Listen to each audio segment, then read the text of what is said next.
ही छोड़ दीजिए, लोकतंत्र का स्वरूप सही नहीं होता है। लोगों को अपनी बात अभिव्यक्ति की आजादी नहीं होती है। जहां भी देखेंगे डेमोक्रेटिक सेटअप नहीं होता है। एक ही पार्टी, व्यक्ति विशेष जो है उस पार्टी का वो रूल करता रहता है, तो संपूर्ण विकास नहीं होता है, तो एक कुलबुलाहट सी होती है। और विश्व चेंज हो रहा है। तो 1985 में चाइना ने अपने वैश्विक बदलते माहौल में अपने ढालने के लिए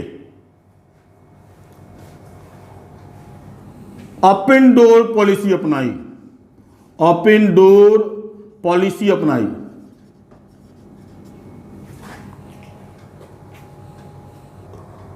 और इसका नाम दिया मार्केट सोशलिज्म। Market socialism.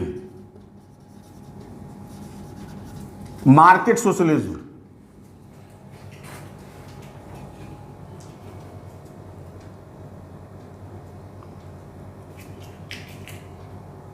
भूमिका एक और चीज है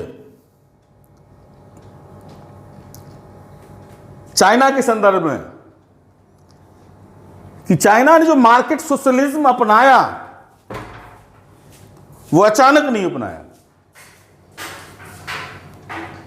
डेंग के समय में ही आप ये कह सकते हैं माओ त्से के अंतिम समय में शुरू हो गई थी, और डेंग के समय में इसको और ज्यादा शेप दिया गया। सबसे पहले 1978 में सेज की पॉलिसी अपनाई गई, स्पेशल इकोनॉमिक जोन, और वो 1991 के आसपास में 5 लाख स्क्वायर किलोमीटर पे वो सेज एस्टैब्लिश्ड हो गया था। 5 सेज। और ये जितने भी सेज थे वो चाइना के सबसे पिछड़े हुए क्षेत्र में लगे हुए थे।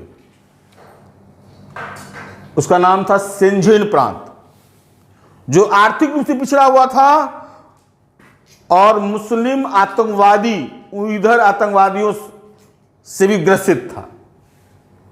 तो एक तरफ मिलिटराइजेशन पॉलिसी अपना करके उइघुर आतंकवादियों को नेस्तनाबूद किया गया, और दूसरी तरफ वहां विकास की प्रक्रिया आगे बढ़ाई गई, और आज ये शेनज़ेन प्रांत 40%, चाइना का 40% निर्यात करता है। तो पहले बैकग्राउंड बनाया गया, और तब 1985 में जो है वो मार्केट सोशलिज्म को अपनाया गया, बेस तैयार किया गया। और आज आप क्या कह सकते हैं कि चाइना से अपन को है ही नहीं। डंपिंग के द्वारा, मनी का डिवैल्यूएशन के द्वारा, टैक्स बैरियर को खत्म करने के द्वारा, इंफ्रास्ट्रक्चर में टैक्स हॉलीडे देने के कारण, अगर आप देखेंगे तो विश्व के अधिकतर पूंजीपति का इन्वेस्टमेंट चाइना है। आज चाइना मैन्युफैक्चरिंग हब है। अमेरिकी पूंजीपति हो, साउथ कोरिया की पूंजीपति हो, जापान हो, पश्चिम देश हो, सारे पूंजीपति वहां पर मैन्युफैक्चर कर रहे हैं, क्योंकि उनको टैक्स हॉलीडे मिला हुआ।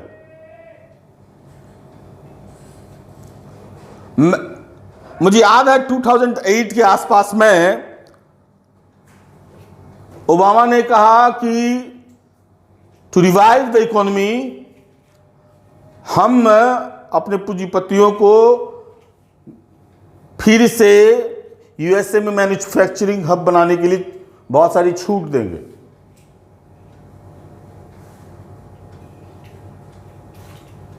लेकिन वो छूट चीन के द्वारा दी गई छूट के मुकाबले में बहुत कम थी। फिर कहा कि अगर नहीं होगा तो हम प्रतिबंध भी लगाएंगे। राष्ट्रवाद का तर्का भी दिया गया कि राष्ट्र की रक्षा, राष्ट्र की रक्षा। और एक चीज भी ध्यान रखिएगा, आप कान एकदम सेट कर लीजिएगा, पूंजीवादी पूंजीपतियों के लिए राष्ट्र का कोई मतलब नहीं होता है। पूंजीपति अपने लाभ के लिए निश्चित राष्ट्रवाद का ज्वार फैलाएंगे और ज्यादा से ज्यादा लाभ लेंगे, लेकिन उनके लाभ के मामले में राष्ट्रवाद अगर बैरियर हो जाएगा तो राष्ट्र गया, राष्ट्रवाद तो ऐसे ही खत्म है। हॉब्सन ने कहा था कि 1% 1982 में मैंने कहा था, हॉब्सन ने कहा था 1% अमेरिका 1% ब्रिटेन के पूंजीपतियों ने अपने 10% संसाधन को सरकार से को दिया और उसके बाद 90% सरकार के संसाधन का उपयोग कर अपने आप को अपने को बड़ा किया, बड़े बड़े पूंजी बनाए, और इससे आम लोगों को कोई फायदा नहीं। वहां भी मजदूरों, किसानों की स्थिति ऐसी ही दयनीय थी। वहां समानता की खैर ऐसी ही चोरी होती थी। और पूंजीपति फिर जहां लाभ होगा, मैं एक और एग्जांपल दे देता हूं। 17-18 की बात है कि जब यह पता किया गया कि भारत में कितना इन्वेस्टमेंट हुआ, तो बड़े लंबे चौड़े दावे दिए, second largest investment in India, $29 billion. और यह जब पता की गई कि भारतीयों ने विदेशों में $45 बिलियन इन्वेस्ट किया, तो उदारीकरण का फायदा किसको हुआ?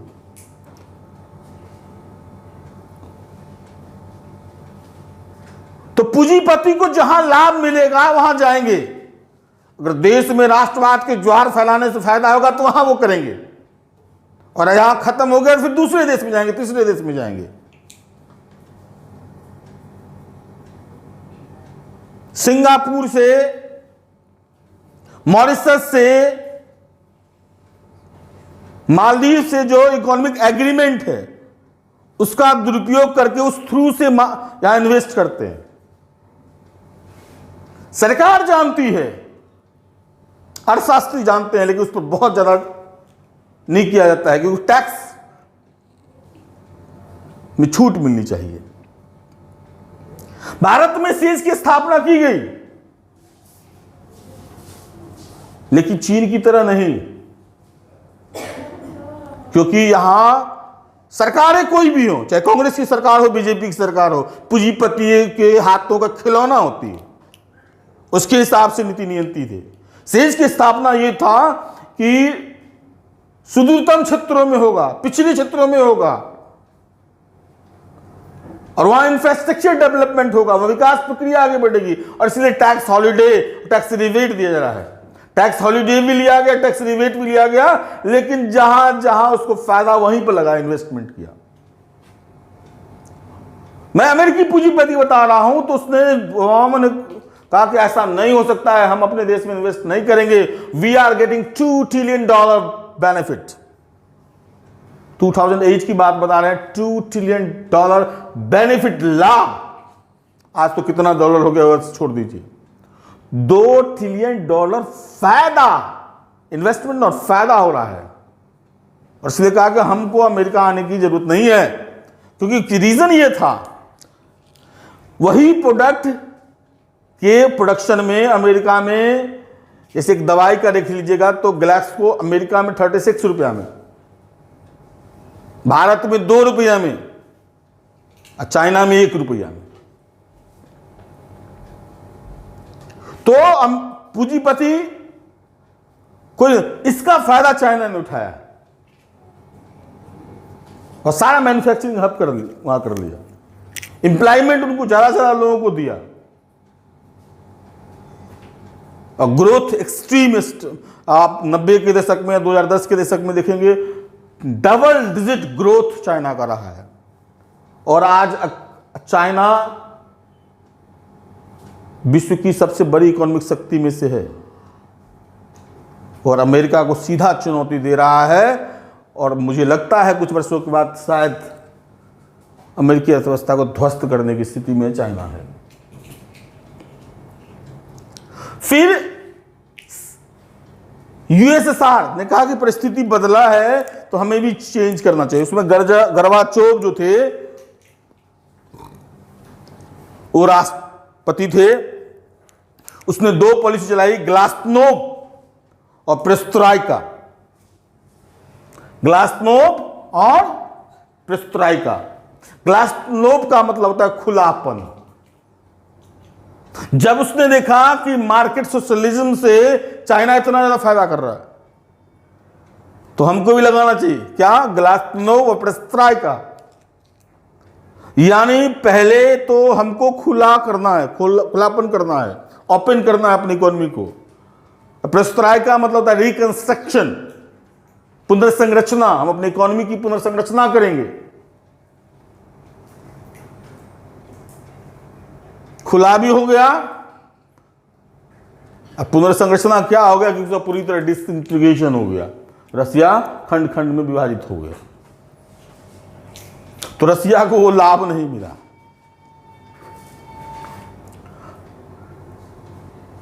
तो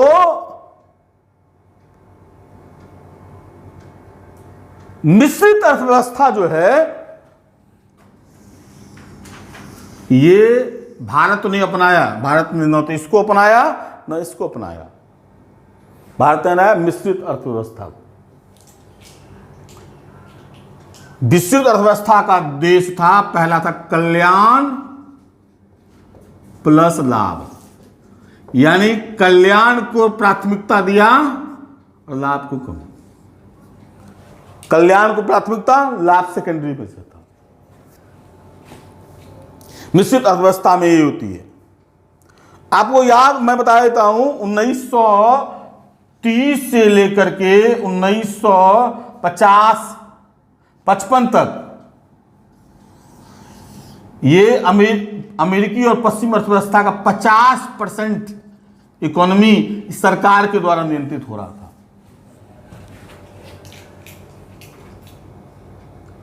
जब ये जान रहे थे कि मंदी आता ही है, सिर्फ पूंजीपतियों को फायदा होता है और फिर सरकार को ही आना पड़ता है, और परिस्थितियां बहुत भयानक हो जाती है। हमने 1991 में लिबरलाइजेशन को लिया और हमने इसको चेंज कर दिया मिश्रित अर्थव्यवस्था को। अब हम कर दिए लाभ बिफोर 1991 और आफ्टर 1991। लाभ तब कल्याण, माने प्राथमिकता हो गया लाभ।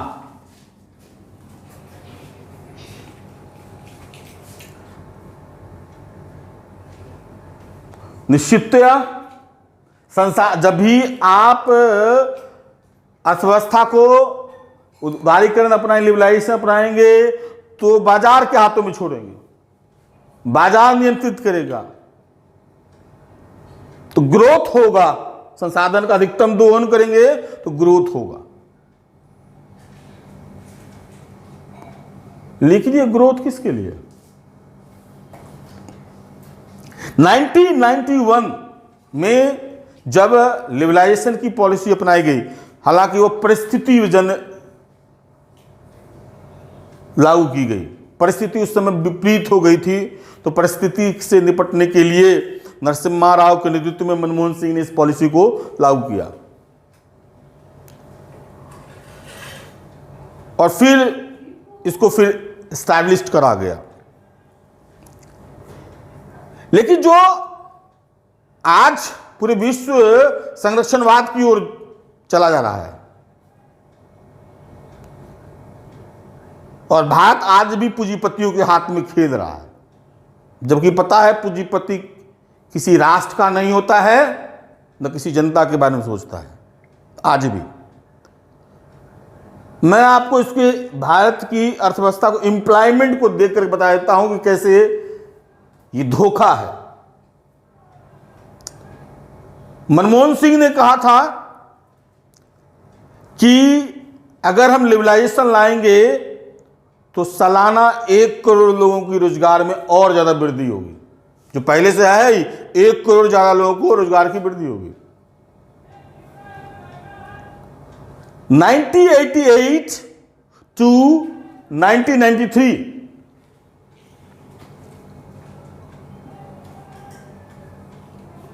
employment growth rate in India is 2.70%. 2.70%.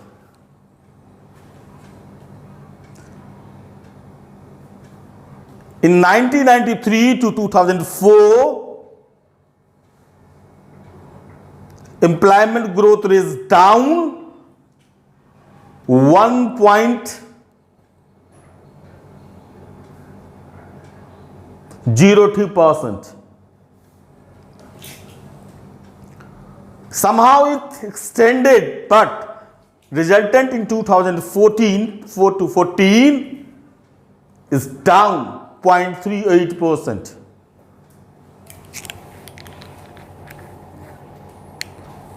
और एक नए उदारीकरण के अगुवा आए हमारे माननीय प्रधानमंत्री नरेंद्र मोदी। उन्होंने कहा 1 करोड़, हम 2 करोड़ सालाना रोजगार की वृद्धि हो जाएगी और उदारीकरण को सही सेप देंगे तो। और अभी तक का डाटा है कि -0.45, lowest in the history of India. और जान लीजिएगा ये मंदी से पहले की बात है। मंदी के बाद तो -2-3% चला गया, कोई इसका कोई मतलब ही नहीं है। मंदी से पहले की बात कर रहा हूं। यानी उदारीकरण का उद्देश्य सिर्फ और सिर्फ पूंजीपतियों को लाभ पहुंचाना होता है। और सरकारें इसलिए हो जाती है, सरकारों को कमीशन मिलता है, डायरेक्ट इनडायरेक्ट। सरकारें पोषित होती हैं। सरकार में जो व्यक्ति होता है वो ये समझता है कि मेरी संपत्ति क्या गया, सार्वजनिक संपत्ति थी चला गया, हमको क्या जाता है, हमको तो आया। और ये पूंजीपति संसाधन का अधिकतम दोहन करके अपना अधिकतम लाभ करते हैं। तो इंडिया का ग्रोथ हुआ है, जॉबलेस ग्रोथ है। लिबरलाइजेशन का सबसे बड़ा अभिशाप है कि यहां पे रोजगार समृद्धि दर न्यूनतम स्तर पर पहुंच गई है। लोग उद्योग विनिर्माण सेवा पर केंद्रित हो गए। हमारी कृषि व्यवस्था चरमरा गई, जिस पे 48% लोगों को रोजगार मिलता है, लोग 55% लोग निर्भर हैं।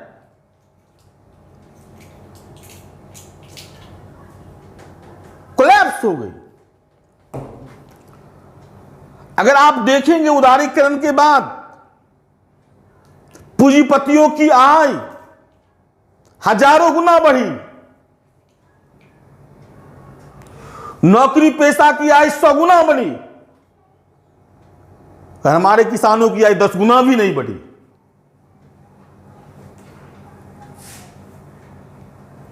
और विडंबना यह है कि हर एक जो पॉलिटिकल एरेना है वो सब पूंजीपतियों के हाथों का खिलौना है। और इसलिए अर्थव्यवस्था की स्थिति बहुत भयानक है। मानवीय संवेदना नहीं नजर आती है। अर्थव्यवस्था को कैसे रोटेट करें, इसका भयानक प्रभाव आपको देखने को मिलेगा। धन्यवाद आज के लिए।